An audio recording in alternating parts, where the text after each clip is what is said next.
जळगावची केळी तर प्रसिद्ध आहेच, पण आता वेळ आहे ती जळगावमधली बोरं चाखायची. कारण मधुर बोरांबरोबरच त्याद्वारे अर्थार्जनाची चव चाखली आहे शिरसोलीच्या शांताराम उंबरकर या शेतकऱ्यांना. त्यांनी आंतरपीक म्हणून 8 एकर शेतात बोराची तब्बल 100 रोपं लावली होती. 15 वर्षांपूर्वी लावलेल्या बोरांच्या झाडांपासून त्यांना आज तागायत प्रत्येक वर्षी वाढता लाभ मिळतोय. 15 वर्षापूर्वी आम्ही जे लावून केले त्यावेळेस समजा 2,500 रुपये खर्च आलेला आहे आणि त्या वेळापासून लावूनचा पुन्हा खर्च नाही, फवारणी करावी लागते आणि जे वारंवार पाणी येऊ ना येऊ समजा त्यापासून उत्पन्न मिळत राहतं. पाण्याची त्याला गरज नसते, निसर्गाच्या पानावर येत असतं.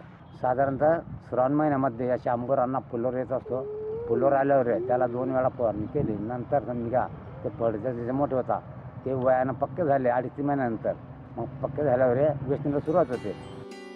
अनेक शेतकरी संत्री, लिंबू, पेरू, सीताफळ यांचं उत्पादन घेतात, परंतु या फळझाडांना मुख्य पिका इतकीच मशागतही करावी लागते. मोठ्या प्रमाणावर लागवड खर्च करावा लागतोच. त्यांनी शेतात बांधावर मिळेल त्या ठिकाणी ही झाडं लावली. लागवडीनंतर श्रावण महिन्यात या बोरीला फुलोरा यायला सुरुवात होते आणि फुलोऱ्यानंतर 3 महिन्यांनी केलेल्या परिश्रमाची फळं मिळायला सुरुवात होते. आम्ही शांबोरची निवड काय केलेलं आहे, आंतरपीक म्हणून शेतामधले घेतलं जातं. त्याला खर्च जर म्हटलं फक्त 2-3 वेळा फवारणी करावी लागते आणि फळं आल्याच्यानंतर वेचणी करावी लागते. वेचणी झाल्यानंतर ते कुठेतरी मार्केटला न्यायचे, जळगाव, भुसावळ जे आपलं मार्केट पासून त्या ठिकाणी न्यायचे, हात विक्री करायची. त्या बोरांपासून आम्हाला दर साल खर्च होता जाता 15,000 ते 20,000 रुपये शिल्लक राहतात.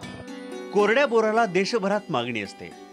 शिवाय प्रक्रिया उद्योगातून बोरकूट, भाजी, गुळबोर असे अनेक रुचकर पदार्थ बनवले जातात. तेव्हा काळाची पावलं ओळखून साजेशी पीक निवड केली गेली तर नफा निश्चित समजा.